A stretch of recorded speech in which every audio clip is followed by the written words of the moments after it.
ശബരിമലയിൽ ആചാരലംഘനം ഉണ്ടാകില്ല എന്ന് NSSന് ഉറപ്പ് നൽകിയോ എന്ന ചോദ്യത്തിൽ നിന്നും ഒഴിഞ്ഞുമാറി ദേവസ്വം മന്ത്രി VN വാസവൻ. സ്ത്രീപ്രവേശം അനുവദിക്കുമെന്ന നിലപാട് കോടതിയിൽ തിരുത്തുമോ എന്ന ചോദ്യവുമായി ഇന്ന് പ്രതിപക്ഷം രംഗത്തെത്തി.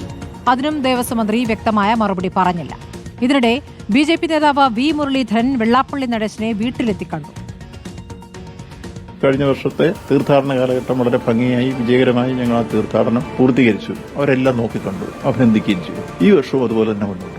ആചാരലംഘനമില്ലാതെ കാര്യങ്ങൾ നടക്കുന്നതിൽ NSS തൃപ്തരാണെന്ന് മാത്രമാണ് ദേവസ്വം മന്ത്രി വിശദീകരിച്ചത്.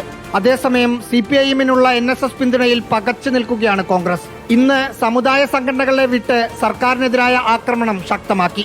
BJP മുഖ്യമന്ത്രി യോഗി ആദിത്യനാഥിന്റെ സന്ദേശം അയ്യപ്പ സംഗമത്തിൽ വായിച്ച പിണറായി സർക്കാർ എന്ത് സന്ദേശമാണ് കേരളത്തിന് നൽകുന്നതെന്ന് VD സതീശൻ ചോദിച്ചു. സ്ത്രീ പ്രവേശനത്തെ അനുകൂലിക്കുന്ന നിലപാട് കോടതിയിൽ തിരുത്തുമോ എന്നും പ്രതിപക്ഷ നേതാവ് ആവർത്തിച്ച് ചോദിക്കുന്നുണ്ട്.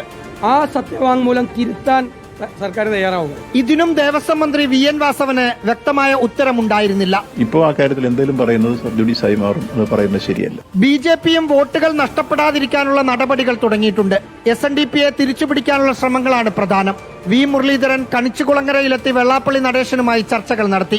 കേന്ദ്രം നിയമനിർമ്മാണം നടത്താതെ പറ്റിച്ചെന്ന G സുകുമാരൻ നായരുടെ വിമർശനത്തിന് കോടതി നടപടികളാണ് തടസ്സമെന്ന് ഇന്ന് V മുരളീധരൻ മറുപടിയും പറഞ്ഞു. കോടതിയിൽ ഇരിക്കുന്ന ഒരു വിഷയത്തിൽ കേന്ദ്രത്തിന് നിയമം ഉണ്ടാക്കാൻ പറ്റില്ല. ഇപ്പോൾ കേന്ദ്രത്തിന്റെ ഭരണഘടനാപരമായിട്ടുള്ള അധികാരങ്ങളിൽ പെടുന്നതാണെങ്കിൽ കേന്ദ്ര നിയമം ഉണ്ടാക്കും. റഹീസ് റഷീദ്, റിപ്പോർട്ടർ, തിരുവനന്തപുരം.